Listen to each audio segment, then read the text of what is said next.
let's go to some international issues at the moment. We know Xi Jinping, Chinese president, is on his way to Russia, soon to land. First visit since Russia invaded Ukraine last year.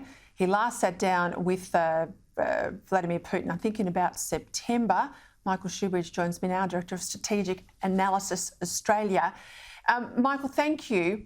This is a big show of support, I presume. Xi is going to Russia. That's also significant, as you and I know, in diplomatic terms, that he is going to Putin's turf. What do you make of the symbolism? Well, Peter, I think it's very deliberate, powerful symbolism. You're right. Where leaders spend their time says what's important to them.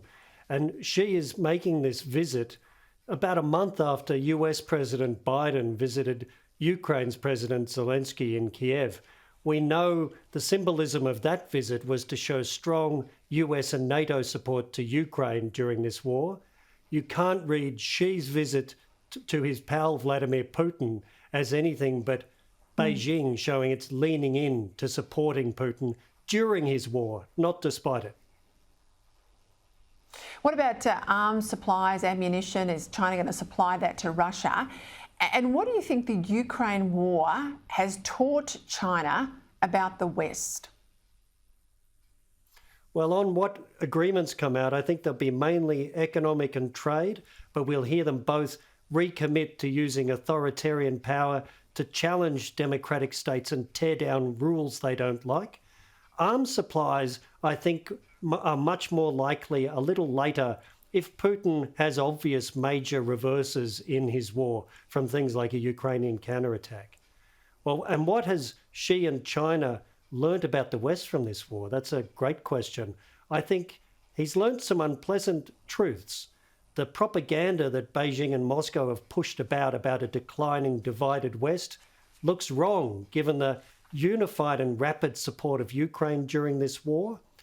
And the other big lesson, I think, is Russia is much weaker militarily and economically than China might have hoped as a partner. And the third powerful lesson is being learned every day on the battlefield. Western military technology is dominant, and that's good news for those who want to deter Beijing. What about the visit of Putin to Mariupol over the weekend? We know the International Criminal Court has issued a warrant for his arrest. There's been a lot of speculation about his health. I was looking for footage to, take an amateur gaze at whether he looked fit, whether he was moving well. Any assessments? Well, I think Putin deliberately visited just before Xi turned up to show that Xi is leaning in to supporting Putin during his war. He did it at night so that no one can see the death and destruction that he's visited on that town. And he looks very old for a 70-year-old.